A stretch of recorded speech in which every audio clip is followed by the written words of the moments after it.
দর্শক আমন্ত্রণ রাকসু নির্বাচন নিয়ে যমুনা টেলিভিশনের বিশেষ আয়োজন রাকসু দ্য স্টুডেন্টস ভয়েস অনুষ্ঠানে। এই নির্বাচনের ভোটাভুটির দিন ঠিক ছিল 25 সেপ্টেম্বর, কিন্তু আদৌ সেই দিন এই নির্বাচন হচ্ছে কিনা এ নিয়ে তৈরি হয়েছে সংশয়। 23টি পদে মোট প্রার্থিতা করছেন 247 জন প্রার্থী। তার মধ্যে এজিএস পদে আছেন 16 জন প্রার্থী, যাদের মধ্যে 6 জন আজ আমাদের সঙ্গে রাকসু দ্য স্টুডেন্টস ভয়েসের পোডিয়ামে। যেটি বলছিলাম, এই নির্বাচনের যে প্রচার প্রচারণা চলছিল, জমজমাট প্রচার প্রচারণা, তার মধ্যেই কিন্তু বেশ আন্দোলনে দুর্বার হয়ে ওঠে ক্যাম্পাস। সবশেষ পোষ্যকোটা ইস্যু, কমপ্লিট শাটডাউন, ছাত্র শিক্ষক কর্মকর্তা কর্মচারীদের মুখোমুখি অবস্থান এবং বেশিরভাগ ভোটার ক্যাম্পাসে না থাকাকে কেন্দ্র করে বেশিরভাগ প্যানেলই এই নির্বাচন পেছানোর দাবি জানিয়েছে। সবশেষ ছাত্রদল সমর্থিত প্যানেল দুর্গাপূজার পর তাদের যে নির্বাচন, রাকসু নির্বাচন, সেই নির্বাচনের দাবি জানিয়েছে। এই সবকিছু নিয়ে আজ আমাদের সঙ্গে আলোচনায় যে 6 জন এজিএস প্রার্থী আছেন, আমি শুরুতেই পরিচয় করিয়ে দিচ্ছি তাদের সঙ্গে। আমার হাতের ডান দিকে আছেন ঐক্যবদ্ধ নতুন প্রজন্ম অর্থাৎ ছাত্রদল সমর্থিত প্যানেলের জাহিন বিশ্বাস এশা। আমার হাতের বায়ে আছেন ছাত্র শিবির সমর্থিত প্যানেল সম্মিলিত শিক্ষার্থী জোটের প্রার্থী সালমান সাব্বির। আমার হাতের ডান দিকে আছেন সজিবুর রহমান, স্বতন্ত্র প্রার্থী হয়ে লড়ছেন এই রাকসু নির্বাচনে। আমার হাতের বায়ে আছেন স্বতন্ত্র শিক্ষার্থী জোটের প্রার্থী জান্নাত আরা নওশিন। হাতের ডানে আছেন সার্বজনীন শিক্ষার্থী সংসদ প্যানেলের প্রার্থী মাহাইর ইসলাম এবং গণতান্ত্রিক শিক্ষার্থী পর্ষদের প্রার্থী নাসিম সরকার আছেন আমার হাতের বাঁদিকে। আপনাদের 6 জনকেই স্বাগত। একটা কমন প্রশ্ন থাকবে আপনাদের প্রত্যেকের সময় এই অংশে 2 মিনিট করে, এরপর আমরা রাকসু নির্বাচনের যারা ভোটার তাদের প্রশ্ন নেব। আমরা শুরু করতে চাই জাহিন বিশ্বাস এশার কাছ থেকে। আলোচনার শুরুতেই আসলে চলে আসে, আদৌ এই নির্বাচনের যেই ডেট দেয়া আছে সেই ডেটে ভোট হবে কিনা। আপনারা একটি অবস্থানে অলরেডি গিয়েছেন, দুর্গাপূজার পর আপনারা নির্বাচন চাচ্ছেন। সবকিছু মিলে এই পরিস্থিতিটা বলবেন, 2 মিনিট সময়, এবং আপনাদের অবস্থানটা জানাবেন। রাকসু নির্বাচন কিন্তু দীর্ঘ 35 বছর পর অনুষ্ঠিত হতে যাচ্ছে এবং সেটি নিয়ে সকলের মধ্যে যে একটা উৎসব আমেজ ছিল সেটি কিন্তু মীমাংসিত একটা ইস্যু, পোষ্যকোটা, সেটাকে যখন সামনে আনা হলো তখন শিক্ষক শিক্ষার্থীদের মধ্যে যে একটা সৌহার্দ্যপূর্ণ সহাবস্থান ছিল সেটা কিন্তু একদমই বিনষ্ট হয়ে গিয়েছে এবং তারপর থেকে কিন্তু নির্বাচনের আমেজ থেকে আন্দোলনমুখী একটা দিকে আমাদের শিক্ষার্থীরা চলে গিয়েছে এবং শিক্ষকরা তারপর থেকে চলে গিয়েছে কর্মবিরতিতে। আজ থেকে কমপ্লিট শাটডাউন চলছে। আমরা যদি হল পাড়ার দিকে তাকাই, আমি যেমন হলে হলে প্রচারণা যখন করছি, কারণ আমাদের এখন ক্যাম্পাসে যেহেতু ক্লাস অফ শিক্ষার্থীরা অনেক কম, বেশিরভাগ রুমে আমি দেখছি তালা ঝুলানো আছে। কিছু 4 সিটের রুমে আমি যে দেখছি 1 জন করে শিক্ষার্থী আছে। এবং দুর্গাপূজার পরে যেই আমরা যেটা বলেছি সেটা আমাদের ভিপি পদপ্রার্থী শেখ নুরুদ্দিন আবির, আসলে আমরা সেখানে কিন্তু আমরা কোনো এখনো যে ব্রিফ করে বলবো যে আমরা আসলে দুর্গাপূজার পরে চাচ্ছি সে ব্যাপারটা না। সেখানে আমাদের বলার যে ইয়েটা ছিল যে আমরা সাধারণ শিক্ষার্থীদের পক্ষে এবং 35 বছর পর যে রাকসু নির্বাচন হচ্ছে সেখানে আমরা চাই আমাদের অংশগ্রহণ 100% না হলেও 80% থাক। এবং এখানে আমরা জানি স্বতন্ত্র কিছু প্যানেল থেকে কিন্তু তারা বলেছে যে সবাইকে অংশগ্রহণ নিশ্চিত করে যেন 25 তারিখেই করা হয় এবং আমরা কিন্তু এটারও পক্ষে। এতদিন আমরা নিরলস পরিশ্রম করেছি, আমরা চাই 25 তারিখে সেই নির্বাচনটা হোক। কিন্তু এখন যে ঝুঁকির মুখে আছে শিক্ষার্থীরা যেখানে চলে যাচ্ছে, আমরা এখানে চাই একটা সমন্বিত প্রার্থী এবং সাধারণ শিক্ষার্থীরা যে রায় দেবে তারা কি চায়, তারা আসলে এখন চাই না পরে চাই, যখন তারা আসলে পুরোপুরি অংশগ্রহণ করতে পারবে আমরা ঠিক তখনই নির্বাচনটা চাই। আমরা ঠিক স্পেসিফিক্যালি যে দুর্গাপূজার পরে চাই তেমন না, তারা যখন ঠিকভাবে অংশগ্রহণ করতে পারবে আমরা সে সময় নির্বাচনটা চাই। জি, এশাকে ধন্যবাদ। যেতে চাই সালমান সাব্বিরের কাছে, সম্মিলিত শিক্ষার্থী জোট। বেশিরভাগ প্যানেলই নির্বাচন পেছানোর কথা বলছে, আপনাদের দিক থেকে এখনো পর্যন্ত কোনো অবস্থান জানা যায়নি।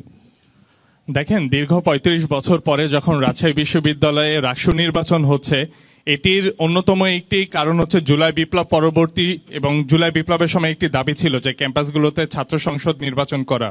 ভিসি স্যার যখন 5 সেপ্টেম্বর ভিসির দায়িত্ব গ্রহণ করেন তারপরেই কিন্তু স্যার বলেছিলেন যে আগামী 5 মাসের মধ্যে আমরা রাকসু বাস্তবায়ন করব।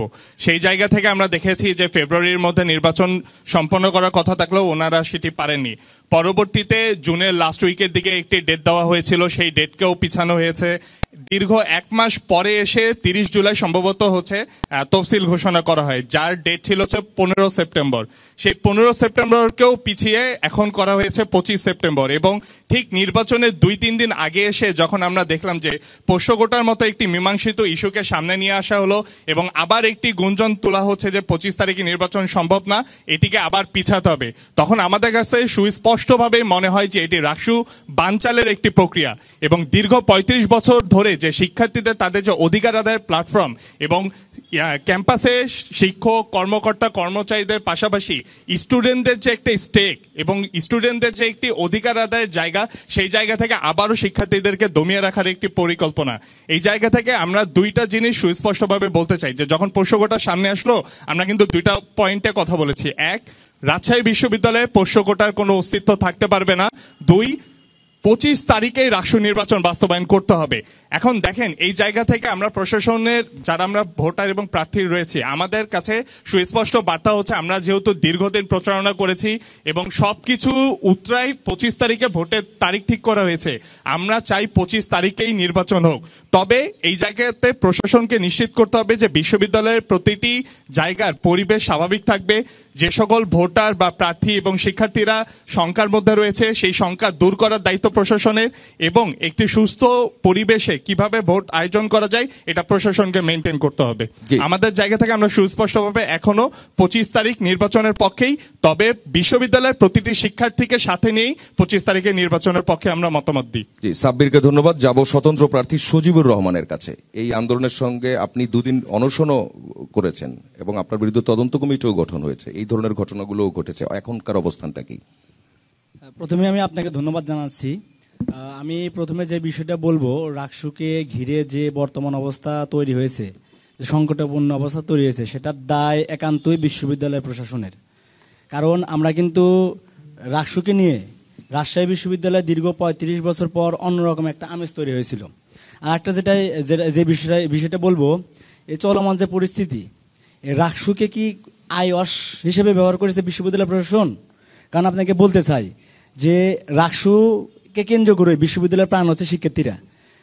সব কিছু কিন্তু রাকসুকে কেন্দ্রিক হয়েছে, কিন্তু ভিতরে ভিতরে আমাদের বিশ্ববিদ্যালয় প্রশাসন কি অন্য কোনো তাল বাহানা করছে কিনা এটা আমার জানা নাই। কারণ আমাদের বিশ্ববিদ্যালয় প্রশাসন যেদিন দায়িত্ব নিয়েছে তার কিছু মাস পরে তারা 6 মাসের মধ্যে রাকসু দেওয়ার প্রতিশ্রুতি দিয়েছিল। এরপরে যখন তফসিল ঘোষণা করা হয়, ঘোষণা করার পর আমরা দেখি বিভিন্ন রকমের তাল বাহানা। আমাদের নির্বাচন ছিল হচ্ছে 15 সেপ্টেম্বর, সেটাকে নিয়ে যাওয়া হয় 25 সেপ্টেম্বর। এটা কোন মদতে নিচ্ছে জানি না। আমরা কিন্তু অতীতেও কিছুদিন আগে আমরা ডাকসু নির্বাচন দেখেছি, জাকসু নির্বাচন দেখেছি। আমাদের যে সংকট, এই সংকট কিন্তু ওখানে আরো বেশি ছিল। তারপরে কিন্তু তারা সঠিক সময়ে নির্বাচনটা দিয়েছিল।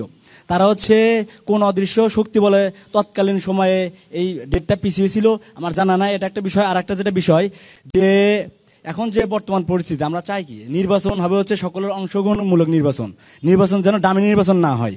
এতদিন তো আমরা দেখে আসছি যে নির্বাচন হচ্ছে শুধু প্রার্থী, এগুলো কিছুই থাকে না, জাস্ট নির্বাচনও থাকে না, ভোট হয়ে যায় অটোমেটিক।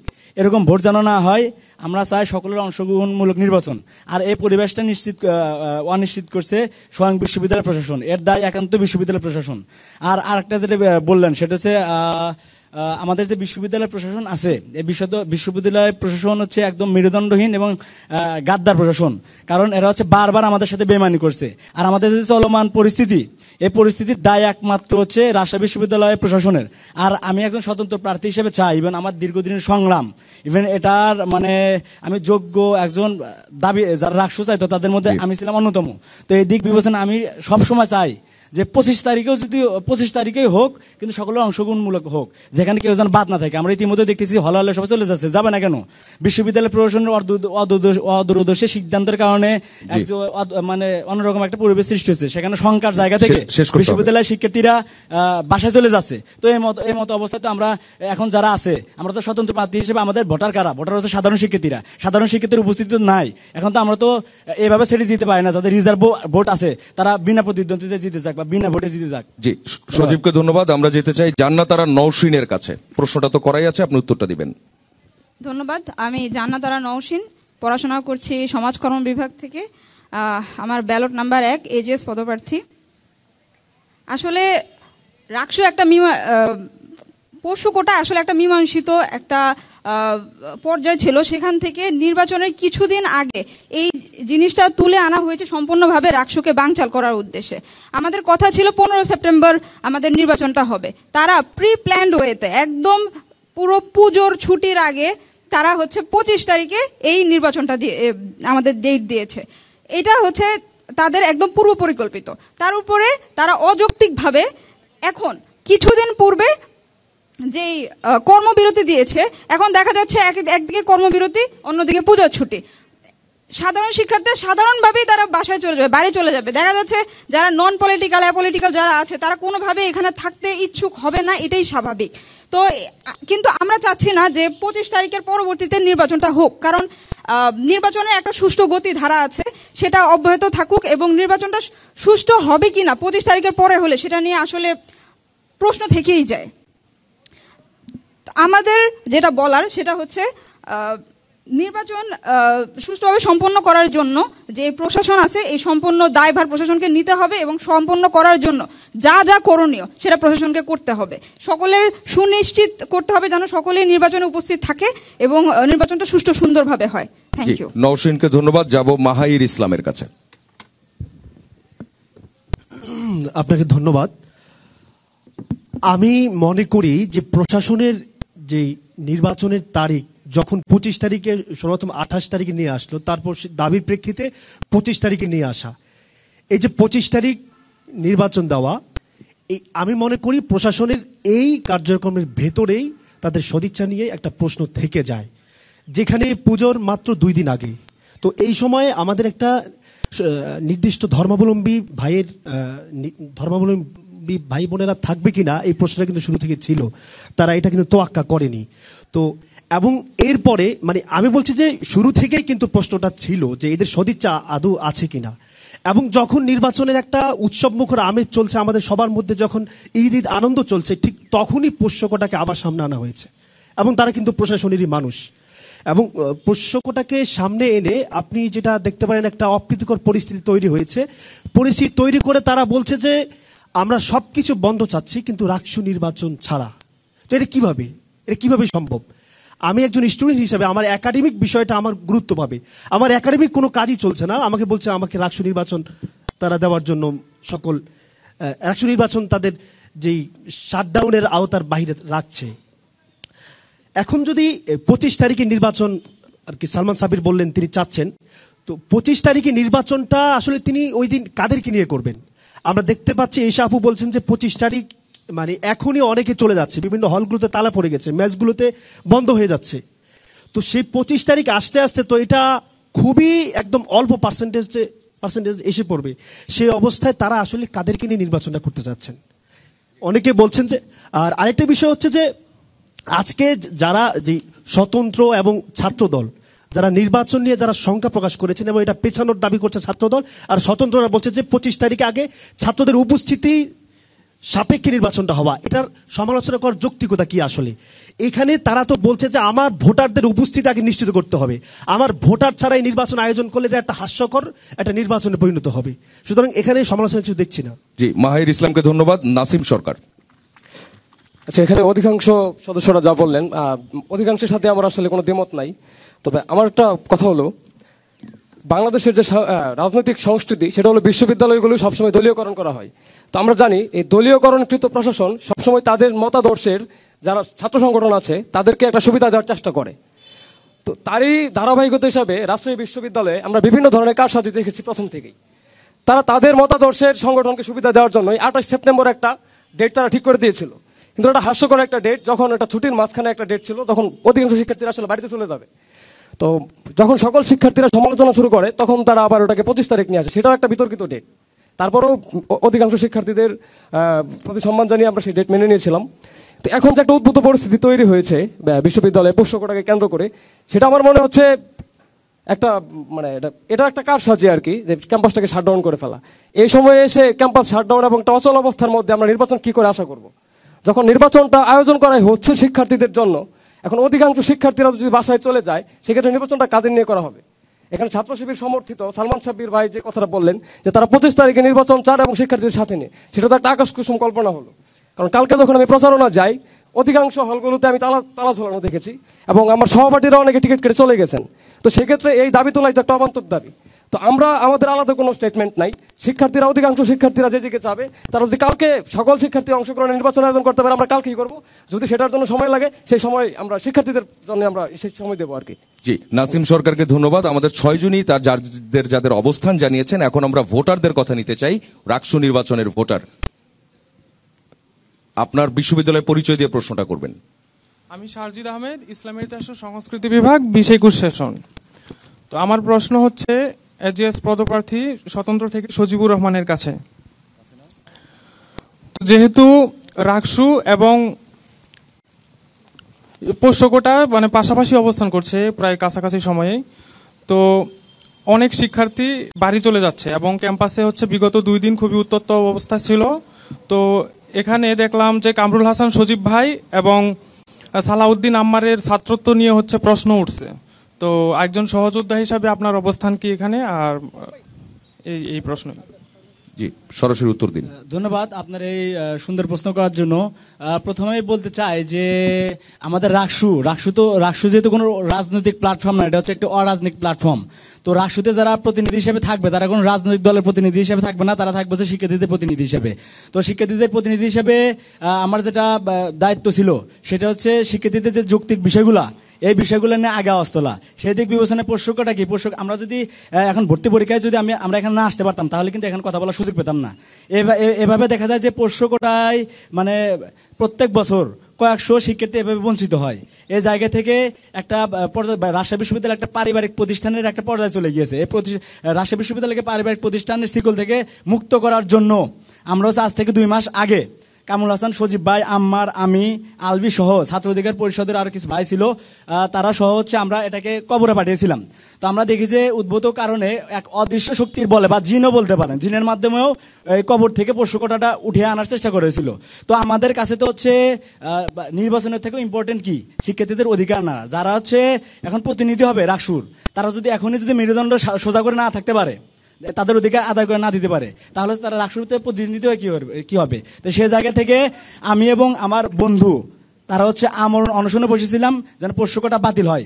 সেখানে আমরা দেখেছি যে আমাদের যারা পদপ্রার্থী আছে তারা যেখানে হচ্ছে প্রচারণা ব্যস্ত ছিল, আমরা হচ্ছে প্রচারণাকে বুড়ো আঙ্গুল দেখিয়ে, আমাদের তো নির্বাচনে জয় হওয়া মুখ্য বিষয় না, আমরা হচ্ছে রাজনৈতিক নেতা হতে আসিনি, বিশেষ করে আমি এখানে এসেছি শিক্ষার্থীদের হচ্ছে শক্তিশালী কণ্ঠস্বর হতে। তো সেই জায়গা থেকে আমি অনড় ছিলাম। ইভেন যখন হচ্ছে মানে আমাদের শেষ পর্যায়ে চলে যায়, তারপর আমি দেখি না যে শুধু কম সংখ্যক প্রার্থী দেখেছি, কিন্তু হ্যাভিওয়েট যারা প্রার্থী তারা আমাদেরকে দেখি না যে এসে সহানুভূতি দেখাইছে।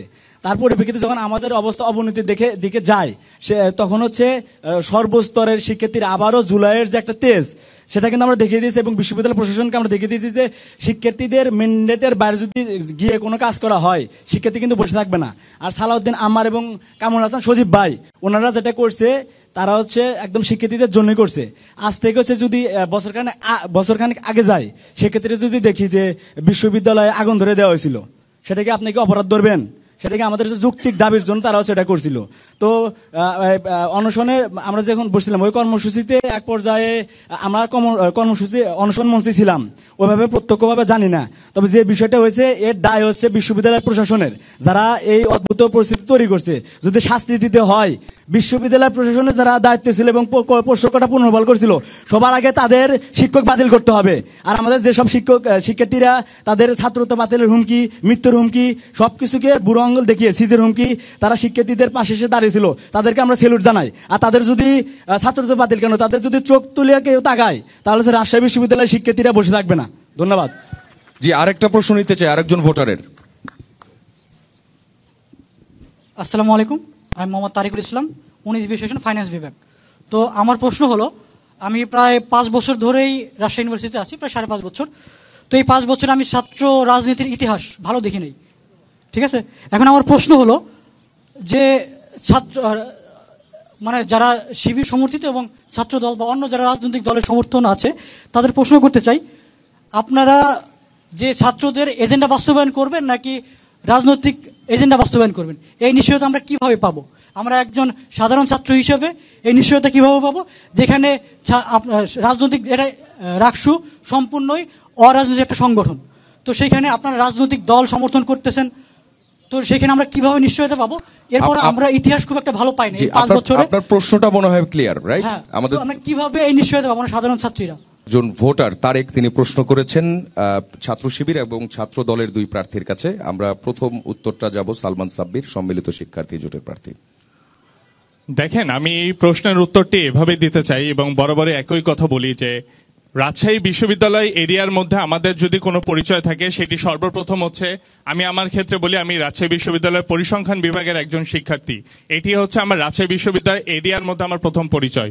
সেকেন্ড যদি আমার পরিচয় হয় তাহলে আমি কোনো ক্লাবে কাজ করি কিনা, সেই জায়গা থেকে আমি বর্তমানে যুক্তরাষ্ট্রের একটা হিউম্যান রাইটস অর্গানাইজেশন সোচ্চারের রাজশাহী বিশ্ববিদ্যালয়ের প্রেসিডেন্ট, আমি রেড ক্রিসেন্ট সোসাইটিতে কাজ করেছি, আমি ব্রাইটার সোসাইটি অফ বাংলাদেশে কাজ করেছি, আমি উইজডম ডিবেটিং ক্লাবে কাজ করেছি। থার্ড যদি আমার পরিচয় হয় সেই ক্ষেত্রে আমি বলি যে আমার কোনো আইডিওলজি বা মতাদর্শ আছে কিনা, সেই জায়গা থেকে আমি ছাত্র শিবিরকে বেছে নিয়েছি। কেউ ছাত্র দল করে, কেউ বাম রাজনীতি করে, আর কেউ হচ্ছে কোনো রাজনীতির সাথে সম্পৃক্ত না।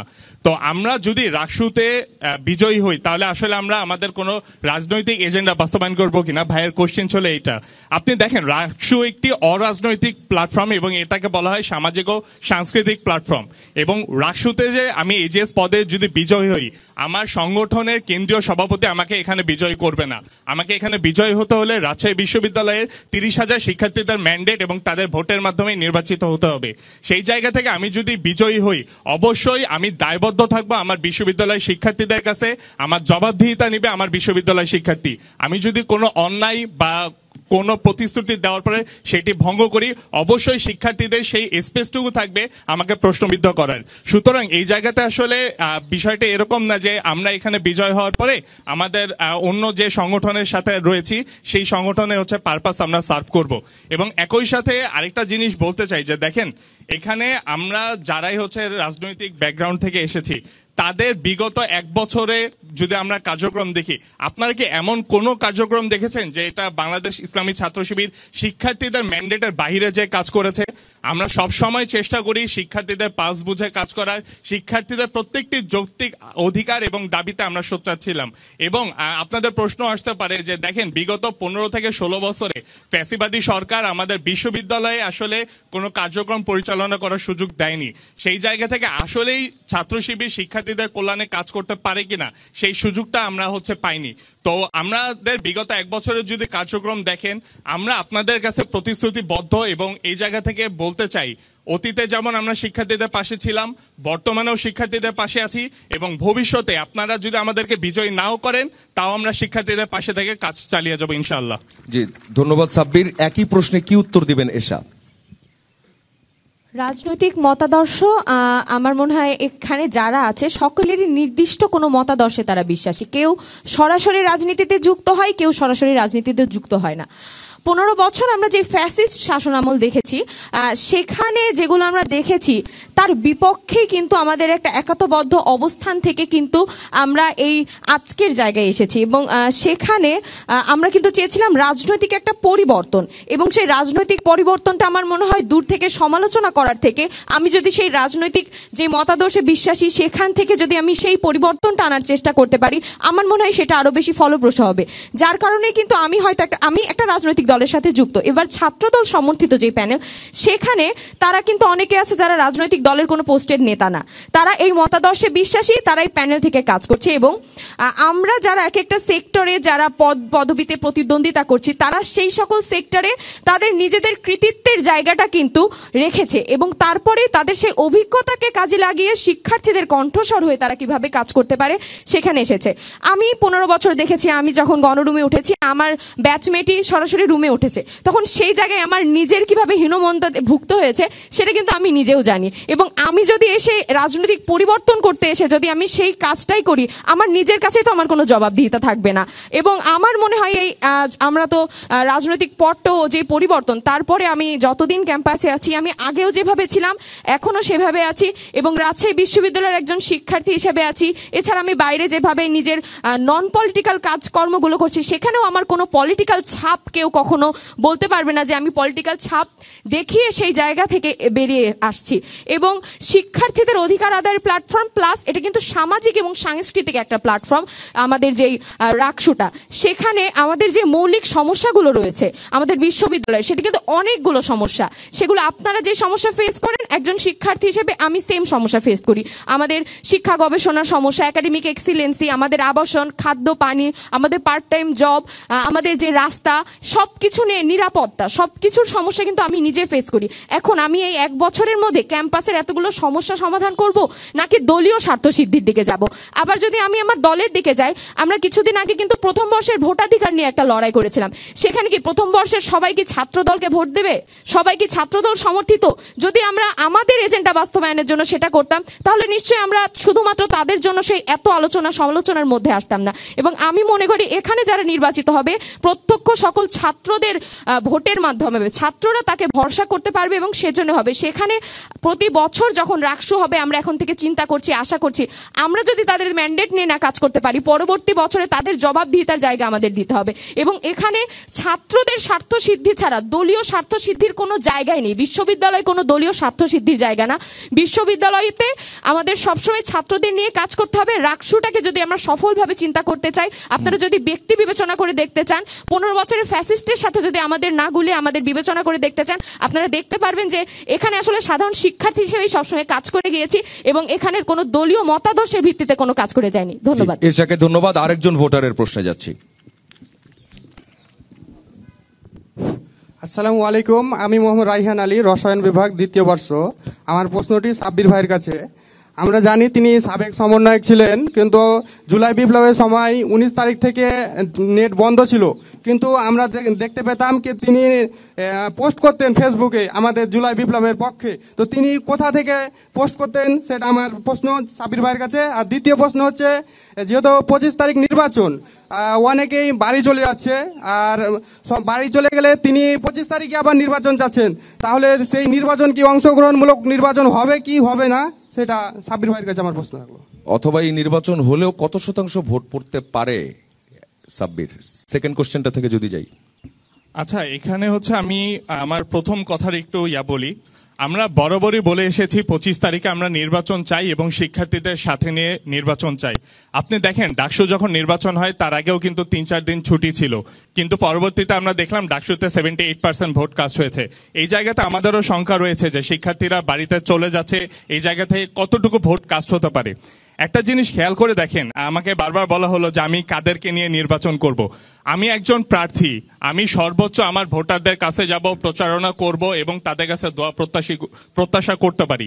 কিন্তু নির্বাচনে একজন শিক্ষার্থী ভোট দিবে কি দিবে না এই জবাবদিহিতা নিশ্চিত করতে হবে প্রশাসনের। এটা আমার দায়িত্ব না যে শিক্ষার্থীদেরকে এখানে নিয়ে এসে ভোট দেওয়া।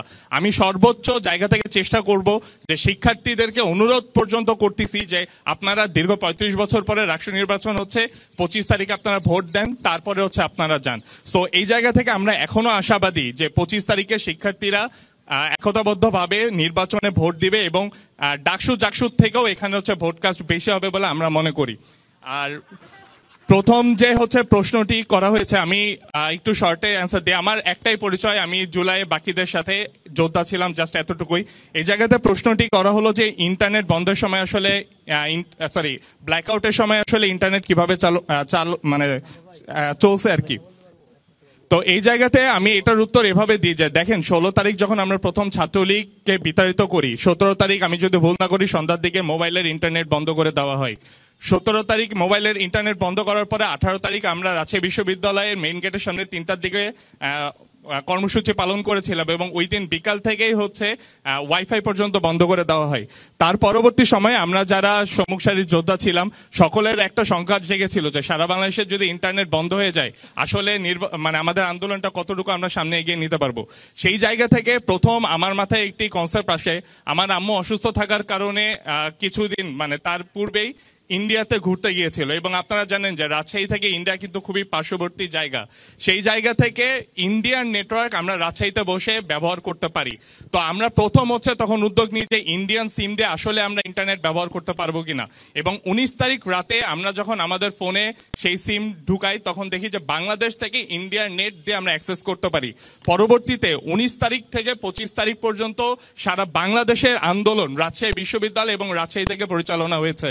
এই জায়গা জায়গাতে ঢাকা থেকে একটি টিম এসেছিল, তারা বিভিন্ন ফুটেজ নিয়ে, আমরা নদীর ধারে বসে ইন্ডিয়ান সিম ব্যবহার করে আমরা এই ভিডিওগুলো বাহিরের দেশে পাঠানোর চেষ্টা করেছি।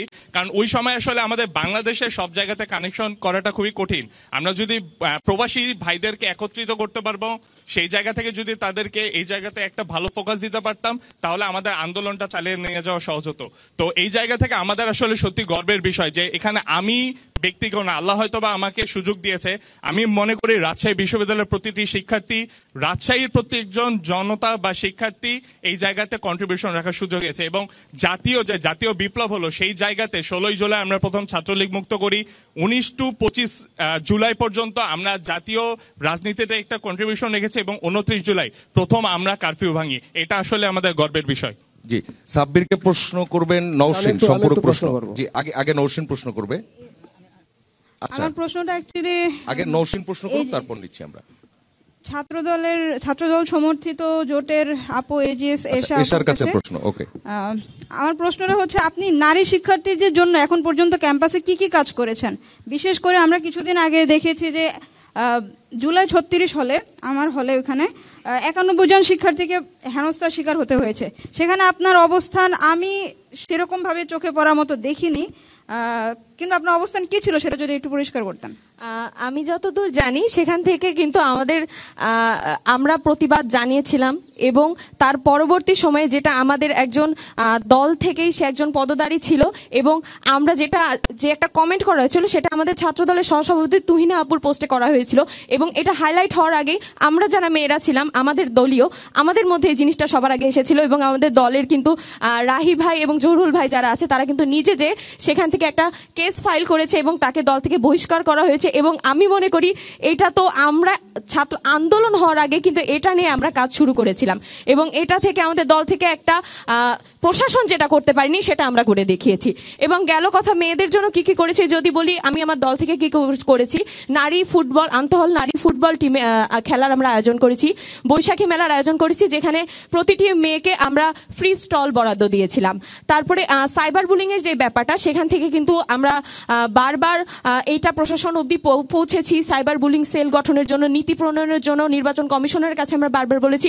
আমাদের যে নারী সম্পাদক আছে স্বপ্না আপু এবং তার সাথে আমাদের হলের কিছু প্রার্থীগণ গিয়ে কিন্তু কিছুদিন আগে স্মারকলিপি দিয়েছে যে রিক্সাতে একটা মেয়েকে হেনস্থা করা হয়েছিল, রিক্সা চালক। সেখানে কিন্তু আমরা বলেছি যে আমাদের যে ক্যাম্পাসে রিক্সা চালক থাকবে তাদের নাম রেজিস্টার করতে হবে এবং তাদের একটা ড্রেস কোড দিয়ে দিতে হবে যাতে এরকম যদি কোনো কিছুর তারা শিকার হয় তারা যাতে ক্যাম্পাস এরিয়াতে তাদেরকে চিহ্নিত করা যায় এবং তাদের বিরুদ্ধে ব্যবস্থা নেওয়া যায়। এবং আমি মনে করি যে নারীদের নিরাপত্তা নিয়ে আমি আজ পর্যন্ত যথেষ্ট ভয়েস রেজ করেছি এবং আমার দিক থেকে যতটা সম্ভব আমি তাদের নিয়ে সেভাবে কাজ করার চেষ্টা করেছি এবং প্ল্যাটফর্ম নারীদের জন্য অনেক বড় গুরুত্বপূর্ণ একটা জায়গা। আমি মনে করি সেই প্ল্যাটফর্মে থাকলে আরো বেশি কিছু করা সম্ভব।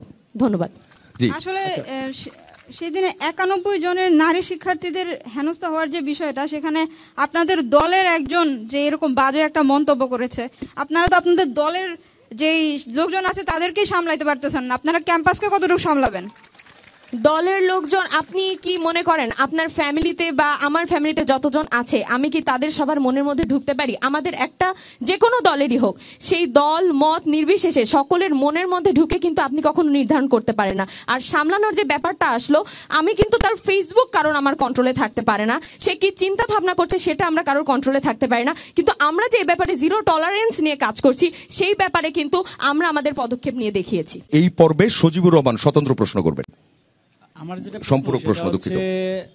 প্রথমটা হচ্ছে সাব্বির ভাইয়ের কাছে, যে প্রশ্ন বলতে হচ্ছে আমি ভাই যেটা উত্তরটা দিয়েছে সেটার এগেনস্টে প্রশ্নটা করতে চাই। সেটা হচ্ছে ভাই যেটা বললেন যে আমরা যারা হচ্ছে প্রার্থী আছি তারা হচ্ছে ভোটারদের কাছে যাব, কিন্তু আমরা ভোটারদের কাছে কোথায় যাব? আমাদের তো ক্লাস পরীক্ষা চলতেছে না, কিছু চলতেছে না, শিক্ষার্থীদের বাসা চলে যাচ্ছে, তাহলে আমরা ভোটটা চাবো কার কাছে?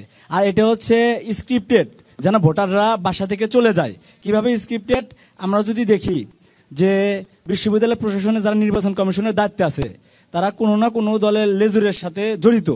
তো এই জায়গা থেকে যদি আমি মনে করি, আমার মনে একটা প্রশ্ন জাগতে পারে বা আমার অডিয়েন্স যারা আছে তাদের মনেও একটা প্রশ্ন থাকতে পারে যে এই বিষয়গুলো যে হচ্ছে, একে অপরের দ্বন্দ্ব। যেমন হচ্ছে কিছুদিন আগেই যে আমার ফ্রেন্ড এসা বললো যে 24-25 সেশনের শিক্ষার্থীর যে ভোটার অধিকারের যে বিষয়টা, এটা কিন্তু তারা কিন্তু পারছে, কিন্তু কি করছে আমাদের মধ্যে একটা কনফ্লিক্ট বাঁধিয়ে দিয়েছে, বাঁধিয়ে দেওয়ার পরে তারপরে কিন্তু মেনে নিছে।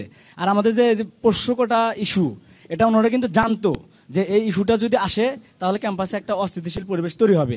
তো এই জায়গা থেকে যারা মানে আমার এখানে পলিটিক্যাল ভাইয়েরা আছে, তারা হচ্ছে তাদের কাছে প্রশ্ন, আমরা যদি ভোটার না থাকি আমরা ভোটটা চাবো কার কাছে? আপনাদের নয় ফিক্সড ভোট ব্যাংক আছে, আপনারা তাদের কাছে যাবেন, আর আমরা তো স্বতন্ত্র আছি তাদের কাছে যাবো। আর দ্বিতীয় প্রশ্ন সেটা হচ্ছে আমাদের পলিটিক্যাল সহ যারা আছে, যারা দলীয় লেজুরবৃত্তির সাথে জড়িত, তারা এখন যতই নামে বেনামে যে নামে যাক, আমরা হচ্ছে ছোট্ট যদি একটা উদাহরণও দিই, আমরা যে হচ্ছে একদিন আগে অনশনে বসেছিলাম, তখন দেখেছি যে আমাদের সাথে সংহতি প্রকাশ করার জন্য তাদের হাই কমান্ডের অপেক্ষায় থাকতে হয়।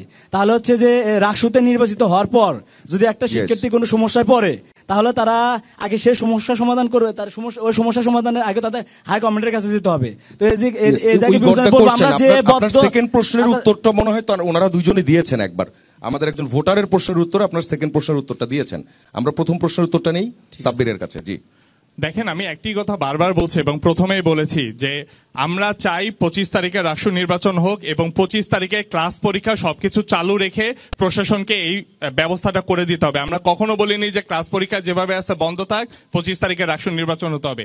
আমরা বলেছি সবসময় যে 25 তারিখ রাষ্ট্র নির্বাচন হবে, ক্লাস পরীক্ষা সকল কিছু খোলা রাখতে হবে, শিক্ষার্থীরা সুষ্ঠু পরিবেশে আসবে এবং সুষ্ঠু পরিবেশে ভোট নিশ্চিত করবে, এই দায়িত্বটা প্রশাসনের। এবং উনি আরেকটি প্রশ্ন বললেন যে লেজর বৃত্তি। আপনি খেয়াল করেন নির্বাচন কমিশনে রয়েছে 7 জন, এই 7 জনের 5 জনই কিন্তু বিএনপি পন্থী টিচার, এবং আমাদের যে প্রধান নির্বাচন কমিশনার তিনিও কিন্তু বিএনপি পন্থী। সেই জায়গা থেকে আসলে এই উত্তরটা এশা যদি দেয় তাহলে সবচেয়ে বেশি মনে হয় যে ভালো হতে পারে। আচ্ছা, তাহলে এশা উত্তরটা দিবেন। এখানে যে প্রশাসন এবং নির্বাচন কমিশন দুটো কিন্তু আলাদা ব্যাপার। আমি প্রথমত বলবো প্রশাসন এই পোষ্য কোটাকে কেন নির্বাচনের আগে আনলো, এটা নিয়ে আমরা কিন্তু সবাই এর বিপক্ষে ছিলাম, এবং যে পোষ্য কোটা ছিল সেটা কিন্তু মীমাংসিত একটা ইস্যু ছিল। আমি যদি খুব ভুল না করে থাকি, যে সম্মিলিত শিক্ষার্থী জোটের ফাহিম রেজা যে জিএস প্রার্থী, সে কিন্তু কিছুদিন আগে একটা ফেসবুক পোস্ট করেছিল, সে কিন্তু তখন 1% পোষ্য কোটার পক্ষে ছিল। এবং তারপরে যখন এই ধরনের কথা প্রশাসন যখন দেখছে যে কেউ একজন যে এখন রাকসুতে প্রতিদ্বন্দ্বিতা করছে সেরকম একজন মানুষ 1% পোষ্য কোটার পক্ষে আছে, তখন প্রশাসন যদি এই রাকসুকে ব্যবহার করে সেই বিষয়টাকে ইস্যু করতে চায় এবং সেই পোষ্য কোটাটাকে আবার আনতে চায়, আমার মনে হয় এখানে কোনো আমাদের দিক থেকে কোনো দলীয় কোনো প্রভাব, বা আমরা কখনো বলিনি পোষ্য কোটার যে ব্যাপারটা, আমরা সবসময় বলেছিলাম যে আমরা এর বিপক্ষে, এবং সবসময় আমরা এর বিপক্ষে অবস্থান নিয়েছিলাম। এবং এই পোষ্য কোটা যে ব্যাপারটাকে ঘিরে রাকসু বানচালের ষড়যন্ত্র করা হচ্ছে, এটার দায় কিন্তু পুরোপুরি প্রশাসনের। সেখানে যদি আমাদের দলীয় কোনো টিচারও এটা নিয়ে করে থাকে, আমরা অবশ্যই তারও বিপক্ষে না। কিন্তু সাব্বির বললেন যে বেশিরভাগই হচ্ছে বিএনপি পন্থী শিক্ষক, এই বিষয়ে আপনার কোনো বলার আছে? এখানে যারা আসলে রাকসু ইলেকশন কমিশন গঠন করেছে সেটা তো আমরা গঠন করিনি, সেটা গঠন করেছে প্রশাসন, এবং তারা কেন দলমত নির্বিশেষে সেভাবে পূর্ণাঙ্গভাবে গঠন করেনি সেটা তো প্রশাসনের উপর বর্তায়। আমরা নিশ্চয়ই স্টুডেন্টরা যে বলবো না যে আমার দলের টিচারকে দেন, সেই দলের টিচারকে দেন। তারা একটা নিরপেক্ষ নির্বাচন নিশ্চিতকরণের জন্য যেভাবে কাজ করবে সেভাবেই কিন্তু হবে। এবং আমি যদি বলি রাকসু ইলেকশন কমিশন এখন পর্যন্ত আমাদের সাথে আমাদের ছাত্রদলকে খুব একটা বেশি যে সব মেনে নিয়ে, সব দাবি দেওয়া মেনে নিয়ে খুব সুবিধা দিয়েছে এমন কোনো কিছু তো ঘটেনি। তাহলে কি তারা আমাদের দলীয় মতাদর্শে বিশ্বাসী বলে আমাদের বেশি সুবিধা দিচ্ছে? এমন কোনো কিছু কিন্তু আমরা দেখিনি। এশাফুকে একটু প্রশ্ন করতে চাই, যখন একটা নির্বাচন কমিশনের 7 জনে 5 জন হয় এবং নির্বাচন কমিশনের ব্যর্থতার কারণে বিশ্ববিদ্যালয়ের পরিবেশের এত অবনতির দিকে যায়, তখন কি দায়ভারটা ওই নির্বাচন কমিশনারদের কাছে আসে না? এবং ওই জায়গা থেকে সজম একটু শেষ করি, ওই জায়গা থেকে যখন দেখতেছি যে প্রধান নির্বাচন কমিশনই একটি দলের, এবং আপনারা দেখেন আমরা বারবার বলতেছি 25 তারিখ নির্বাচন হবে শিক্ষার্থীদেরকে নিয়ে, শিক্ষার্থীরা যদি সবাই চায় 25 তারিখে নির্বাচন, আমাদের আপত্তি নাই। কিন্তু ওনাদের প্যানেলের আবির ভাই হুট করে বলে দিলেন যে 25 তারিখে নির্বাচন হবে না, পূজার পরে নির্বাচন। তো এটা কি সুস্পষ্ট না যে আপনারা নির্বাচন বানচালের জন্য এই ধরনের পদক্ষেপগুলো নিচ্ছেন? আমরা যদি নির্বাচন বানচালের পক্ষে থাকতাম তাহলে আমরা হয়তো নির্বাচন প্রচারণা যেদিন থেকে শুরু হয়েছে সেদিন থেকে এত কাঠখড় পুড়িয়ে প্রতিটা মেয়েদের 6টা হলে আমি নিজে গিয়েছি, আমাদের ছেলেদের সব হলে আমরা প্রজেকশন মিটিং গিয়েছি এবং অন্যান্য প্যানেলে সবাই গিয়েছে। এখন দেখেন বিষয়টি এরকম, যদি আমি সরাসরি বলি আমি নির্বাচন চাই না, তার মানে শিক্ষার্থীরা আমাদের বয়কট করবে। আমি নির্বাচন চাই না কিন্তু সরাসরি বলতেছি না, আমার যে থার্ড পার্টি আছে তাদেরকে দিয়ে আমি বাস্তবায়ন করাচ্ছি যে রাজশাহী বিশ্ববিদ্যালয়ে 25 তারিখ নির্বাচন হবে না। আজকে তো স্বতন্ত্র দলের যারা প্যানেলের ছিল তারা কিন্তু এখানে বলেছে যে তারা আসলে কিন্তু নির্বাচন থেকে আসতে চায়। এখানে তো ছাত্রদল সেরকম ক্লিয়ার স্টেটমেন্ট স্টেটমেন্টের দিকে যদি যায়, দাঁড়াও এক মিনিট, আমি এটার উত্তরটা দিয়ে নিই। আবির ভাইয়ের স্টেটমেন্টের যদি দিকে যায়, তিনি কিন্তু ক্লিয়ারলি সেভাবে বলেনি যে সে 25 তারিখের পরেই যাচ্ছে। সে বলেছে যে সাধারণ শিক্ষার্থীরা যেখানে রায় দেবে সেখানে তারা আমরা চাই সকলকে অংশগ্রহণমূলক নিয়ে চাই, এবং রাষ্ট্র বানচালের দায়িত্ব পুরোপুরি প্রশাসনের উপর যায়। নির্বাচন বানচাল করতে চাচ্ছে হচ্ছে বিশ্ববিদ্যালয়ের প্রশাসন। বিশ্ববিদ্যালয়ের প্রশাসন যদি নির্বাচন বানচাল করতে না চাইতো এরকমই শান্ত না। আমি চ্যালেঞ্জ দিয়ে বলতে পারি, আমি সজীবের জন্য যদি কোনো রাজনৈতিক পরিচয় বের করতে পারে কেউ, কখনো কোনো রাজনৈতিক দলের কোনো রাজনীতি করছে বা কোনো রাজনৈতিক উদ্দেশ্যে কাজ করছে, আমি একমাত্র শিক্ষার্থীর স্বার্থের বাইরে কখনো কোনো কিছু করি নাই। এই জায়গা থেকে দেখেন ওনার বিশ্ববিদ্যালয় প্রশাসন ঠিক আগ মুহূর্তে আমাদের মধ্যে এখানে যারা প্রার্থী আছে, যেমন এজিএস পদপ্রার্থী মাহায়ের আছে, এশা আছে, সালমান ভাই আছে, আপু আছে, নাসিম আছে, আমাদের মধ্যে কিন্তু অনেক ভালো সৌহার্দ্যপূর্ণ সম্পর্ক। ইভেন প্রচারণার সময় যখন দেখা হয়তো আমরা কিন্তু একসাথে প্রচারণা করতাম। এই জায়গা থেকে আমি যদি বলতে পারি সেটা হচ্ছে এখানে মানে যে কোনো দলের আমি বাইরে বলবো, এখানে বিশ্ববিদ্যালয় পরিচালনা করে বিশ্ববিদ্যালয় প্রশাসন। তো এই নির্বাচন বানচাল যেহেতু একটা সম্ভাবনা আসছে, যেমন ডাকসু ওদের বিসি যদি গাছ থাকে যে এত প্রতিকূলতা উপেক্ষা করে তারা যদি নির্বাচন দিতে পারে, তো রাজশাহী বিশ্ববিদ্যালয়ের বিসি প্রবিসি সহ বিশ্ববিদ্যালয় প্রশাসনের মেরুদণ্ড না, তারা গাদ্দার। তারা হচ্ছে মানে শহীদের রক্তের সাথে গাদ্দারি করেছে, আমাদের শ্রমের সাথে গাদ্দারি করেছে। আমরা যে আমাদের ছাত্রটা কার কাছে না, এখন তো প্রশ্ন আমি উত্তর দিচ্ছি। এখন প্রশ্নটা হচ্ছে মানে এটা প্রশ্নের উত্তরটা দিচ্ছি যে নির্বাচন বানচালটা করছে কে, এক একজন এক দলের উপর দিচ্ছে। দল এটা বলবে যখন বিশ্ববিদ্যালয় প্রশাসনকে চাপ দেওয়া হবে যে কারা এর উদ্দেশ্যে দায়ী, তখন বের হবে যে আসলে বানচালকারী কারা।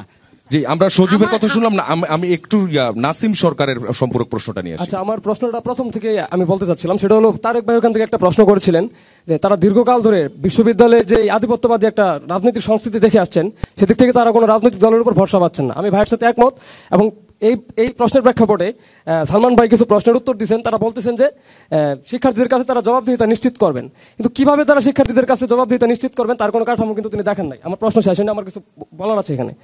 তো আওয়ামী লীগের সময় ছাত্রলীগ এই ধরনের কথা বলতো, তারা ভূমিধস বিজয় পাইতো, বিভিন্ন সময় দেখা যেত তারা বলতো শিক্ষার্থীদের কথা বলতেছি, আমরা শিক্ষার্থীদের পাশে আছি, শিক্ষার্থীদের কথা শুনছি। এই ধরনের কথা আমরা আগে অনেক শুনেছি, একই ধরনের কথা সালমান ভাই বললেন। তো সেই ক্ষেত্রে পরিষ্কার করতে হবে সেই জবাবদিহিতা কিভাবে নিশ্চিত করবেন। শিক্ষার্থীরা শুধুমাত্র ভোট দেবে, ভোট দিয়ে তারা যার তার রুমে ফিরে যাবে। এরপর এই প্রতিনিধিরা শুধুমাত্র দায়বদ্ধ থাকবে কেন্দ্রীয় সংসদের গুলো বিসির কাছে এবং হল সংসদের গুলো প্রভোস্টের কাছে। সেই ক্ষেত্রে সাধারণ শিক্ষার্থীদের হাতে আর ক্ষমতাটা কই, যখন সে কোনো প্রতিনিধির কার্যকলাপ অপছন্দ করবে তখন সেটা বাতিল করবে। এক মিনিট। তারপর আরেকটা কথা, স্ববিরোধী বক্তব্য আমি শেষ করি, কারণ এখানে তো ফ্লোর পাওয়া যাচ্ছে না সময়ের জন্য। আরেকটা বিষয় হলো, আপনি স্ববিরোধী একটা মন্তব্য করেছেন, সেটা হলো 25 তারিখ আপনি চাচ্ছেন শিক্ষার্থীদের নিয়ে নির্বাচন করবেন, কিন্তু 25 তারিখ অলরেডি অধিকাংশ শিক্ষার্থীরা চলে গেছে। এই আলাপ যখন হচ্ছিল তখন আপনি বললেন আপনার দায়িত্ব না শিক্ষার্থীদের কাছে গিয়ে ভোটার উপস্থিত করে ফেলা। আপনার দায়িত্ব যদি শিক্ষার্থীদের উপস্থিত করে ভোট নিশ্চিত করা না হয়, আপনি তো শিক্ষার্থীদের প্রতিনিধিত্ব করছেন না। আপনি বলেছেন সেটা আপনি ভিডিও দেখবেন পরে, আমি নোট করেছি সাথে সাথে, আমি নোট করেছি। আপনি বলছেন যে ভোটারদের উপস্থিত করে নির্বাচন করানো আমার দায়িত্ব না। যদি সেটা দায়িত্ব না হয়, আপনি তো শিক্ষার্থীদের প্রতিনিধিত্বই করছেন না। তো সেই ক্ষেত্রে আপনি কিভাবে? দুইটা প্রশ্নই পাওয়া গেছে। হ্যাঁ সাব্বির।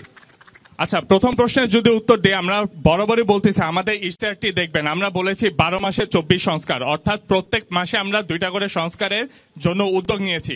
এখন প্রশ্ন আসতে পারে যে 1 বছরে কি আদৌ সবকিছু সম্ভব, বা এখানে জবাবদিহি কিভাবে থাকবে। আমরা বারবারই বলি রাষ্ট্র ভবনের পাশে আমরা যদি বিজয় হতে পারি, আমাদের একটা চার্টার থাকবে, সেখানে এখানে যে 24টি দাবি বা সংস্কারের কথা 24টি ঝুলানো থাকবে, পাশে 2টি কলাম থাকবে। সাপোজ মনে করেন রাজশাহী বিশ্ববিদ্যালয়ে একটি দাবি রয়েছে বিশুদ্ধ পানির ব্যবস্থা করা, বা আমরা যদি বলি যে আবাসন সংকট হচ্ছে নিরসনের জন্য, এটা কি 1 বছরে সম্ভব? কখনোই সম্ভব না। আবাসন সংকটের পাশে আমাদের লেখা থাকবে যে কার্যক্রমটা আমরা চলমান, পাশে লেখা থাকবে চলমান। আরেকটা পাশে কলাম থাকবে যে যেই কাজগুলো আমরা প্রতিশ্রুতি দিয়েছি এবং সম্পন্ন করতে পেরেছি সেগুলোর পাশে টিক চিহ্ন থাকবে। 1 বছর পরে আমাদের বলা লাগবে না, আপনারাই ওই চার্টার দেখে বলবেন যে কোন কাজটি সম্ভব হয়েছে এবং কোনটি হয়নি, এবং পরের বছর যখন আমরা রাষ্ট্রের জন্য ভোট চাবো তখন আপনারাই বলবেন যে ভাই আপনি এই প্রতিশ্রুতি দিয়েছিলেন, এগুলো বাস্তবায়ন করতে পেরেছেন, এগুলো পারেন নাই। অর্থাৎ আমাদের জবাবদিহির জায়গাটা আমরা নিশ্চিত করছি এবং সেটি প্রকাশ্যেই হবে। এবং দ্বিতীয় যে বিষয়টি বললেন যে আমি বারবার বলতেছি 25 তারিখে আমরা নির্বাচন চাই, ক্লাস পরীক্ষা সবকিছু খোলা রেখে সুষ্ঠু পরিবেশ নিশ্চিত করে ভোট প্রদান করবে শিক্ষার্থীরা, এবং এটার দায়িত্ব প্রশাসন এবং নির্বাচন যদি সেটা না কমিশনের। হয়, যদি সেটা না হয়, যদি সেটা না হয়, শিক্ষার্থীরা 30,000 শিক্ষার্থীরাই যদি মনে করে যে 25 তারিখে নির্বাচন সম্ভব না, শিক্ষার্থীরা যে রায় দিবে আমাদের পক্ষ থেকে আমরা সেই জিনিসটা মেনে নিতে রাজি। আচ্ছা, মাহির ইসলাম, সম্পূরক প্রশ্ন। আচ্ছা, আমি তো এখানে কথা বলার কোনো ফ্লোরই পাচ্ছি না। আমার মনে হচ্ছে যে দুইটা রাজনৈতিক দলের হাড্ডাহাড্ডি লড়াই হচ্ছে, আমি এখানে ছাগলের 3 নম্বর বাচ্চার মতো আছি। আসলে হচ্ছে এটা, আপনি দেখেন আজকে এই বিশ্ববিদ্যালয় ছাত্র দলের একজন বলছেন যে এটা এই রাজশাহী বিশ্ববিদ্যালয় নাকি শিবিরের ঘাঁটি। আমরা জাতীয়তাবাদী ছাত্র দল প্রমাণ করব যে এটা শিবিরের ঘাঁটি না, এখানে জাতীয়তাবাদী ছাত্র দলেরও আধিপত্য আছে। আজকে আমরা দেখতে পাচ্ছি এই রাকসু নির্বাচনটাকে একটা কিছু নির্দিষ্ট দল তাদের যে আধিপত্য, দলীয় আধিপত্য বিস্তারের একটা প্ল্যাটফর্ম হিসেবে তারা নিচ্ছে, কিন্তু আদৌ কি বাস্তবতা তাই? বাস্তবতা রাকসু হচ্ছে একটা অরাজনৈতিক সংগঠন। আমরা বিগত সময়ে কি দেখে এসেছি? আমাদের এখানে ছাত্রদের দাবিগুলো কেন ছিল যে ছাত্র সংসদ হোক হোক হোক কেন ছিল? কারণ এটা ছিল যে রাজনৈতিক যে কলুষিত যেই চর্চা, সেটা থেকে আমাদের সাধারণ শিক্ষার্থীদেরকে ক্যাম্পাসকে মুক্ত করে আমরা একটা ছাত্রদের যে স্টুডেন্ট অটোনমি সেটাকে ফিরিয়ে এনে একটা সঠিক এবং সুন্দর ক্যাম্পাস চাই, কিন্তু সেটা কোনোভাবেই হচ্ছে না। আপনাদেরকে যারা ফান্ডিংটা করছে, অবশ্যই ফান্ডিং করছে, কারণ আপনারা যে টাকার বন্ডা বইয়ে দিচ্ছেন, টেস্টিতে খাবারের খাওয়াচ্ছেন, এবং আপনাদের সবার আইডিগুলো ভেরিফাইড হাই কোয়ালিটি ফুল যে ভিডিওগুলো করছেন, এক একজনের 7-8 প্রকারের যে লিফলেট দিচ্ছেন, সবই তো দেখা যাচ্ছে। আপনাদেরকে যারা ফান্ডিং করছে ওই লোকগুলো এত টাকা খরচ করছে, আপনারা নির্বাচিত হওয়ার পর এখনই বলছেন যে আপনারা তাদের বারবার সার্ভ করবেন না। এত অকৃতজ্ঞ কেন আপনারা? এত অকৃতজ্ঞ হওয়া ঠিক না। এত টাকা খরচ করছে, এত কিছু করছে, আপনি বলছেন যে কেন্দ্রীয় সভাপতি আপনাকে বিজয়ী করতে আসবে না, কেন্দ্রীয় সভাপতি ভোট দেবে না, কিন্তু আপনাকে ভোটে জেতানোর জন্য সমস্ত পরিবেশ তিনি যা করার দরকার তিনি সেন্ট্রাল থেকে করে যাচ্ছেন।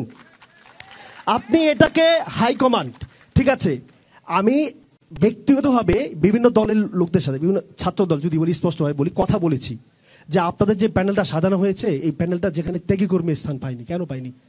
স্পষ্ট উত্তর দিয়েছেন যে হাইকমান্ডের নির্দেশ। ছাত্র দল বা একটা দল তাদের প্যানেল দিবে, সেখানে হাইকমান্ডের নির্দেশে বসে থাকে। তবে নির্বাচিত হওয়ার পর তারা ছাত্রদের উদ্দেশ্য নিয়ে কিভাবে কাজ করবে হাইকমান্ডের নির্দেশ ছাড়া, এটা স্পষ্ট। আজকের এই টক শোতে প্রশ্ন, তাহলে এটা হচ্ছে ছাত্র দলের কাছে প্রশ্ন। আমি বলি, শেষ করি, আমি জানি আমি আর ফ্লোর পাবো না এখানে, যেভাবে আপনি শেষ করেন, রাজনীতি ইয়া দিচ্ছে। হ্যাঁ। আজকের এই টক শো যেখানে আমি সজীব ভাই, ওই আপু, ওই নাসিম ভাই রাজনীতি সেটা বলবো না, তো এই যে আপুর আমরা কোনো ফ্লোরই পাচ্ছি না। আজকের এই টক শোতে যেখানে দেখা হচ্ছে যে আলোচনা হচ্ছে, আপনারাও কথা বলছেন, হাইপ তুলছেন এই দুইজন রাজনৈতিক দলের লোককে নিয়েও। আজকের এই টক শোই প্রমাণ করে যে রাকসু নির্বাচনের পরেও ক্যাম্পাস ওই রাজনৈতিক দলের কাছেই যাবে, তাদেরকে নিয়ে হাইপ হবে, তাদেরকে নিয়ে সভা হবে। একমত, কিন্তু আমাকে তো কিছু বলতে দেওয়া হয়নি। আমি যে একটা রাজনৈতিক দলের প্রতিনিধিত্ব করছি, আমরা আসলে কি চাই সেটা তো আমাকে বলতে দেওয়ার সুযোগই দেওয়া হয়নি, শুধু প্রশ্নের বেলা প্রশ্ন করে দেওয়া হয়েছে। এখন আমি একটু একটা মিনিট বলি যে আমি কি চাচ্ছি। এখন ছাত্র শিবির সে তার চার্ট দেখাচ্ছে, তারা এই করবে সেই করবে, এগুলো কোনো কিছু ছাত্র সংসদের কাজ না। যদি আপনার গণতন্ত্র দেখেন, আমরা বরং একটা প্রেসার গ্রুপ হিসেবে কাজ করতে পারি। তো আমার যে ম্যান্ডেট, সেটা আমার যে এজেন্ডা, আপনারা তো রাজনৈতিক এজেন্ডা বলতে পছন্দ করেন, আমার যে এজেন্ডা সেটা হলো শিক্ষার্থীদের হাতে গণতান্ত্রিক ক্ষমতা প্রতিষ্ঠা করা। প্রত্যেকবার যে কোনো দল ক্ষমতায় আসে, এটা দলীয়কৃত প্রশাসন এবং দলীয় ছাত্র সংগঠন ক্যাম্পাসে আধিপত্য করে। এটা বাংলাদেশের রাজনৈতিক সংস্কৃতি বিশ্ববিদ্যালয়গুলোতে। তো এই মুহূর্তে আমি চাই, মানে এই বাস্তবতায় আমি চাই শিক্ষার্থীদের হাতে গণতান্ত্রিক ক্ষমতা প্রতিষ্ঠা করা। এবং তার কাঠামোটা কি? সবাই কথা বলে যে শিক্ষার্থীরা আমাদের সাথে আছে, কিন্তু ভোট দেওয়ার পর এই ছাত্র সংসদ কাঠামোটা হলো একটা স্বৈরতান্ত্রিক কাঠামো। যারা নির্বাচিত হয় তাদের হাতে ক্ষমতা থাকে, বিসি প্রবিসি, এবং তাদের হাতে শিক্ষার্থীরা এটার সাথে আর কোনোভাবে এঙ্গেজ থাকে না। তো সেই শিক্ষার্থীদেরকে যদি আমরা এঙ্গেজ করতে চাই, সেখানে আমাদের সুস্পষ্ট একটা দাবি আছে। কিভাবে এঙ্গেজ করব? কেন্দ্রীয় ও হল ইউনিয়ন সদস্যদের প্রতিনিধি সভা গঠন করতে হবে। প্রত্যেক হলে 5 জনের একজন করে প্রতিনিধি করতে হবে সাধারণ শিক্ষার্থীদের নিয়ে, যাদের হাতে সমস্ত ক্ষমতা থাকবে নির্বাচিত প্রতিনিধিদের প্রত্যাহার করা, তাদেরকে প্রশ্নবিদ্ধ করা, জবাবদিহি করা। ওটার একটা কাঠামো তৈরি করতে হবে। এই কাঠামো ছাড়া, শিক্ষার্থীদের হাতে ক্ষমতা প্রতিষ্ঠা করা ছাড়া, যত আমি সারাদিন চেলাইতে থাকি, আমি শিক্ষার্থীদের জন্য রাজনীতি করি, আমি শিক্ষার্থীদের সাথে আছি, সেগুলো দিন শেষে ভোগ করতে হবে। আমরা আর 1 মিনিট সময়, আমি শেষ করছি। তাহলে সারাদিন আমরা যতই বলতে থাকি, শেষ করতে হবে। 1 মিনিট একটু বলবো সজীব, কারণ এখন যেটা বলবো সেটা হচ্ছে, এখন অনেক কথা হলো, এখন হচ্ছে নির্বাচনের যে আচরণ বিধি, সেটা যদি দেখি, এখানে লেভেল প্লেইং ফিল্ড একটা বড় ফ্যাক্ট, এখানে হচ্ছে অর্থের একটা বড় ফ্যাক্ট। আমাদের রাষ্ট্র নির্বাচন এখানে কিন্তু টাকার খেলা না, এখান থেকে কিন্তু আমরা অর্থ পাবো না, এখানে আমরা ডেডিকেশন দিয়ে একটা সুন্দর ক্যাম্পাস বিনির্মাণ করবো। সেদিক থেকে আমরা যদি দেখি, আমি কোনো দল উল্লেখ করবো না, যাদেরই টাকা আছে তারা কি করতেছে, বিভিন্নভাবে তাদেরকে রিপ্রেজেন্ট করতেছে। আমি যদি বলি যে অনেকে বলতে পারে বিশ্ববিদ্যালয়ের শিক্ষার্থীকে টাকা দিয়ে কেনা যায় না, বিশ্ববিদ্যালয়ের শিক্ষার্থীকে খাবারের বিনিময়ে ভোট কেনা যায় না। আমি বলবো যখন কোনো সুন্দরী রমণীকে একজন মানে তুলনীয় মানে যে অসুন্দর ছেলে মানে প্রপোজ করে, প্রথমবার কিন্তু রাজি হয় না, একে যখন আরো ভিআইপি ভাবে বিভিন্ন স্টাইলে প্রপোজ করা হয় বা অ্যাপ্রোচ করা হয় তখন কিন্তু ঠিকই রাজি হয়। তো এই জায়গা থেকে যত বড়ই দেখাক, আর আমাদের মেরুদণ্ডহীন প্রশাসনকে বলতে চাই, আপনারা এবং নির্বাচন কমিশনকে বলতে চাই, আমরা যারা স্বতন্ত্র প্রার্থী আছি, যারা ব্যালট ছাপানোর টাকা পায় না, ওনারা হচ্ছে সেখানে হলে হলে খাবার দেয়। শুধু এক দলকে বলবো না, সব দলে এটা করে, কেউ করে গোপনে, কেউ করে গোপনে। তো এই জায়গাতে বলবো সবাই হচ্ছে আপনারা ভালোবাসা দিয়ে কাজ দিয়ে অতীতে যা করছেন চলো না, আপনারা সব সময় দেখছি আমাদের মাথার উপর কাঁঠাল ভেঙে গেছেন, কিন্তু আপনারা কখনো দেখি নাই যে শিক্ষার্থীদের যৌক্তিক দাবিতে আগে আওয়াজ তোলেন। যখন আমরা যে আওয়াজ তুলি ওই আওয়াজ শেষে গিয়ে ক্রেডিট না। সজীব, আপনাকে ধন্যবাদ। এবং আমাদের সঙ্গে যে 6 জন প্রার্থী, সবারই পাল্টা দেবে, আমাদের সঙ্গে যে 6 জন প্রার্থী, আপনাদের সবাইকে ধন্যবাদ এবং একই সঙ্গে আপনাদের সবার জন্যই শুভকামনা। দর্শক, আজ শেষ করতে হচ্ছে রাকসুদা স্টুডেন্টস ভয়েসের এই ডিবেট। বিকেল 5টায় মিটিং আছে। চিফ রিটার্নিং কর্মকর্তা জানিয়েছেন আদৌ 25 সেপ্টেম্বর নির্বাচন হবে কিনা এই বিষয়ে সিদ্ধান্ত আসবে আজ বিকেল 5টার পর। দেখা হবে আগামীকাল ঠিক একই জায়গায়। আমরা আশা করছি সিনেটের সদস্য পদে যারা নির্বাচন করছেন তাদেরকে নিয়ে আগামীকাল হবে রাকসুদা স্টুডেন্টস ভয়েসের এই ডিবেট। ততক্ষণ ভালো থাকবেন, সুস্থ থাকবেন, যমুনা টেলিভিশনের সঙ্গেই থাকবেন।